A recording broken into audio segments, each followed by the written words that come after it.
Hey, welcome back. I have another video where we're going to talk about next week's releases, and this is going to be the one a lot of us have been waiting for, because what we're getting is the next faction, the next army to be released for the old world Orcs and Goblins. We knew they were coming. We just have had no information about when that was going to happen.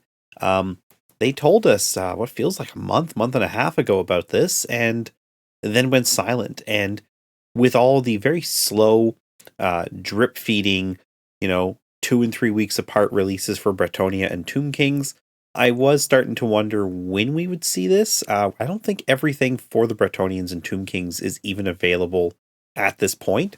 So it still might be one more release for them. I'm not exactly sure on that, but I feel like I've never seen that um, damsel on the Pegasus yet. So we'll have to see if that pops up anywhere, or if I'm just mistaken and I've missed it. Um, but back to this, Orcs and Goblins. I've already talked about all this, so it's going to be a very quick recap for those who missed it or who just want a refresh on what's coming. You can obviously just go to warhammercommunity.com, but I'm going to try to go over this too, just to add a little bit of information about what these things are and how you can use them. First off, you have the battalion. This is the first of the battalion boxes that we're seeing, and it is, in my opinion, quite good. I've been on the fence as to whether or not you'd want two of these only because of the boars. If this had the boar chariots, if this had one chariot and something else in the place of the second boar chariot, even if it was just a box of characters, I think two of these would be a really good way to start this. I just don't think you need four chariots of the same type, but that's just me. I don't know if others disagree. It's going to really come down to how you want to play, I guess. Otherwise, you get, I think it's 40, 40 goblins, spears and bows. I don't know if you can build them however you want. Probably though, it's probably just a sprue type that, you just get multiple of. And then finally you get 31 orc boys, and that's going to be a really solid sized unit. Two of these units of 31, which you can expand that by buying a separate box of them as well, would be a really great way to have your orc core at 60 orcs, 62 orcs, to really kind of bulk out the troops if you want to play that way. I mean, obviously, there's lots of different ways to play orcs and goblins. They're one of the most, um, you know, vast army lists to pick from. And we're going to see some more stuff as we go down that could be a great way to build upon this battalion box. First up, you have a Black Orc Big Boss. This guy's fine cast from Forge World, and at least that's my understanding. I forget what the last article said, but he looks really good. He's going to be expensive because character models are looking to be quite pricey if they're new in this edition, but he is a really nice orc. And if you're a 40k player, I still think you can even do something with this guy in that game as well, just because, it's orcs. They're all sort of interchangeable. Carrying on, we have the Orc War Boss on Wyvern. This guy's old, like early 90s old. There's also going to be a shaman on a Wyvern. He's not here yet, which tells me there will be another release of more Orcs and Goblins. There's some other things missing as well. But yeah, this guy here, if you want to have your, quote unquote Dragon Lord, this is the guy right here. And, I think it's a great model. It is fine cast from Forge World. I will say that. Everyone's going to have their own opinion on resin versus plastic. Remember, he is very old. The alternative is everything on this guy is metal, pewter, other than the wings, which would be the very old plastic wings. They're still using those.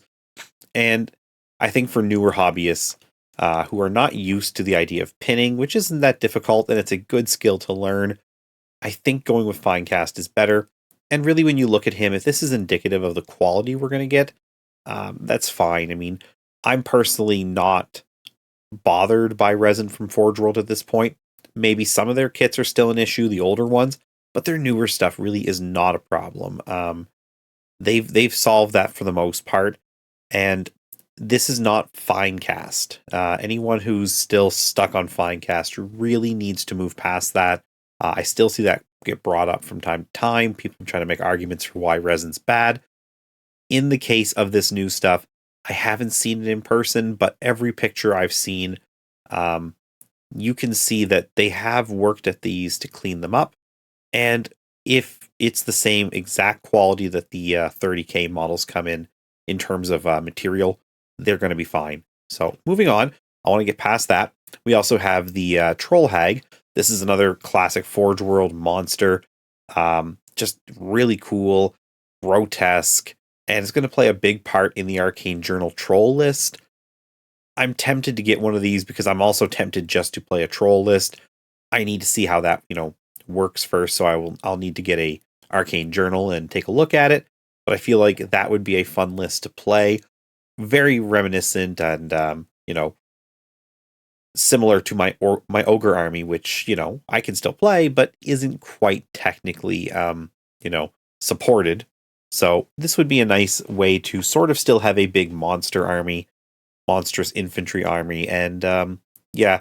Also, I just sort of want to paint this model. I just don't know if I want it right now, but if you have been looking to get one of these, they've become very pricey in the third party reseller market. So this is going to be a nice addition back into the roster. Next up, we have more Forge World. These are old Forge World command units. I vaguely remember these. These are things I never saw in person. I don't know if anybody who ever bought them that was in my groups, but they are super cool. This banner is it's just so nice. And just, it's epic. It's the one thing that is often hard to really make work in your army is your BSB to really make him stand out. This thing stands out, so that's cool. The Night Goblin one, not as much, but it's still nice and neat. I would be concerned about this thing breaking. That would be my concern with that. Being resin, it is going to be a little delicate. This guy looks pretty chunky though, so the Orc one definitely much cooler than these. But you know what? It's Night Goblin stuff, and Night Goblins are always cool to have more of if you're into those. And next up in plastic, we're going to get 2 plastic kits. Looks like that's it for now. So no goblins at the moment. No boar chariots on their own, as far as I can tell. Just the command box, which is going to let you build a mounted and a foot character. That includes your BSB. As you can see, like I said, I mean, this is epic and this is fine, but mostly it's fine because they free-handed extra stuff on there. And this would look okay if you didn't see this at the same time. So I do think this is going to be a really hot seller. It's just so good. This is fine, though. I mean, if you just want something, quote unquote cheap, this is the way to go because you will get 2 characters in this box. We just need to see what the price is on that. And then you get your box of 31 Orc Boys. It's the exact same thing in the battalion box. If you don't want all the other stuff, this is the way to get Orcs. Or if you just want to expand your army, like I said, grab one of these with the battalion. Next up, we have Biggins and the Biggins Command. We know these are going to be expensive. We're talking like $40, $50, $60 Canadian per set, based on what the Bretonians were. That's a shame. It's how it is what it is. I'm not going to get into too many prices on these things, but this one here, do expect to pay a lot to get a good sized unit. I would suggest if you want these, honestly, buy just literally the command or a command and a rank worth of guys, and then fill the rest with these guys. If you really like these guys and you're willing to spend the money, then go for it. But if you want to just have some, but don't want to completely break the bank, I would think just go for the minimum number you think is okay and build them around the plastic orcs. You also get the pewter shaman. This guy is like the OG shaman that, he's the one that like everyone says it's like the first orc that is considered the first modern GW orc. And you can really see it. I mean, he is just great. I had this model at one point and I moved and lost him. Maybe one day he'll turn up, but so far, no real luck on that front. I'm probably going to just buy a new replacement for him, just because he is cool. Next up is a whole bunch of goblins in metal, bosses and shamans and all kinds of things, Wolf Rider versions. These are sneaky skulkers, I think they're called. They're pretty cool too.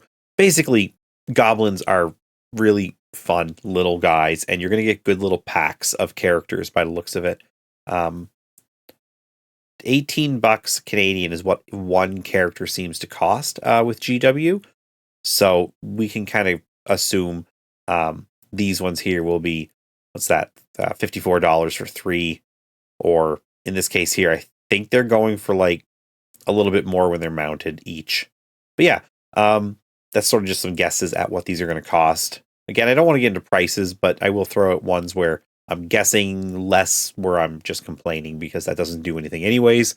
And then finally, we have the Wolf Chariot, which I only recently learned had a bunch of pewter bits on it. I honestly thought this was always a plastic kit. And I think I just maybe saw people who had converted them from boar chariots, which could be an option. Considering you do get a bunch of goblins in that box, you would just need to find 2 wolves, and I'm sure it would be fine.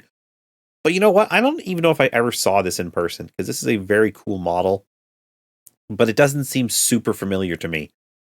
So yeah, the Wolf Chariot also there. This is some sort of mix of plastic and metal. And finally, we have these like the extras in the army. We have these ogres, which I don't recall ogres being in the Orc and Goblin list in this edition, but I mean, they must be, I'm guessing. They're really fun. These guys, sorry, my phone's beeping. I will definitely be buying a set of these. They're just cool. The Stone Trolls, definitely want some of those. I'm trying to limit how much I'm going to spend on this because I don't play Orcs and Goblins, but I sort of want to have some of it just because it is classic stuff. Snotlings, Pump Wagon, Stone Thrower, Bolt Thrower, and Doom Diver. These are all things that are cool. Not really interested in them, but it is nice to know that they're coming back because they're all staples, or at least, fun extras in in most Orc and Goblin armies. And then finally, we have the Giants, 2 of the 3. This Bone Grinder Giant, he's from Forge World. He's one of those things that you never really saw for the most part. Some people had him. This was a Storm of Magic release, which was a campaign supplement. Like basically, it was 40K's Apocalypse, but for fantasy. Big giant spells, monsters showing up, and he was one of them. He's a weird model. I don't know if I like him. I've never really cared for this face. I've never cared for all the patchworkiness of his clothing. Maybe that's just, the paint job, and somebody else would do a great alternative look on him and I would change my mind, but I'm not sure on him.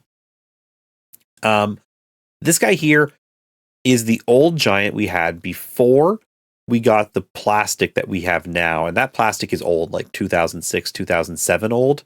And it's still in use. It's the one you would find with the Gargant Age of Sigmar army. And he's great. But this guy here, it's been a long time since I've seen him. He is a big hunk of pewter. So, you got to take that into account. He is going to be heavy and prone to falling apart when you're trying to transport him. But he's really nice. Arguably, I would say he looks better than the current plastic giant we had access to. But he is shorter. I think the current giant's like around here. He's like in between the height of these 2 guys. He is a little short. Like a human figure comes up to about here versus like here on the other guy. So some more options for giants. It's always nice to have. There's a 3rd giant that's coming, the Marauder Giant from like the early 90s. Again, missing from this. Must be a second release that's coming. After that, we have the Arcane Journal for Orcs and Goblins. I forget the 2. I know one's a troll army. Does it say you get Wa, spells, troll hags? Doesn't seem to show what the armies are. One is like I said, a troll army of some kind. The other, I'm not sure what it is. I forget. It's been like I said, a month and a half, I think, since that last article that explained it all. But I do like these Arcane Journals. I have 2 of them. I have the Khemri and the Bretonnian. I think they're really nice quality, and they are cheap. It's that quote unquote, relatively speaking, cheap that I often talk about when it comes to Warhammer, because we all know Warhammer's not cheap. But for a Warhammer book, even though it's quite small, it is a pretty decent buy. If you're looking to just grab yourself these books, if they're going to come out every few months, being able to swing, $30, that's what they are in Canada, every few months really isn't that big of an ask. They didn't all come out at one time. If there had been 10 of these to buy day one and it was an extra $300, then no, I wouldn't have bought all 10 of them day one. But it's definitely, I think, a nice little, relatively speaking, again, affordable book. Gives you a couple of new ways to play, gives you new items and possibly new spells, new creatures and monsters, characters, units. They're just fun. I like these books. I'll be grabbing this so that my collection doesn't need to get filled later when these things become harder to grab. And again, they're just cheap enough that I don't mind every few months grabbing one of these if that's what happens. And then finally, the actual final thing that is coming is cards and dice. I think everyone here has heard my opinion on dice before. GW dice cost too much money. These are probably $40. I'm glad they're not 50 like the ones that I've seen for $30K. But still, even $40, even $30 is too much for 20 dice. Especially if they're just green, like a marbled green with some red dots and some sort of, skull, crossbone, orc thing. There's nothing special about these. These are not like the Skaven dice that were like black plastic with like green, like warp stone pips. It's not like the squig dice. They weren't like amazing dice in many ways, but like they were unique and they really had a theme. These are just colors with a symbol. You can buy probably better dice from Baron of Dice. I've never actually seen them in person, those guys, dice, but I mean, I've seen enough reviews of them to know the quality is at least as good, if not better, than GW, and I do think you get a better price per die with those guys. And then, the cards. They're probably not worth the price. I mean, I got the Magic cards. They're fine. They're more than fine. They're good. They're just expensive, and these are expensive too. I think these were like $30, $35 for the two factions that are out. Mine didn't come. I wanted to add them to my collection. At this point, I don't really care anymore. GW sort of just bungled all that. Mine just never got shipped to the store, which means I don't have mine. So I can't tell you if they're any different than the ones in the Magic set. But if they're the same quality as the Magic set cards, they're very high quality. And if they just give you what you need to play Orcs and Goblins with their spells and their items and whatnot, it's just down to whether or not you want that, whether or not you'd prefer to print it yourself. But if you're a completionist, do try to order these right away. They are going to sell out, and God knows when they're going to come back, if they're going to come back even. So anyways, that's the video. I just wanted to talk about this stuff because this is a legitimate new release for Warhammer the Old World, not just the trickle out Bretonnians and Khemri we've been getting. So that's nice. I'm excited to see more stuff. My buddy who plays Orcs is most likely going to get a good chunk of stuff in the next, couple of weeks when these actually come out. So they go on pre-order next Saturday, and they are out 2 weeks after that. So if you're interested, keep that in mind. In about 3 weeks' time, these will be heading towards your doorstep or available in local stores, and you'll be able to order them again next weekend. Thank you very much for listening. If you have any thoughts or comments, leave them down below. And as always, have a great day.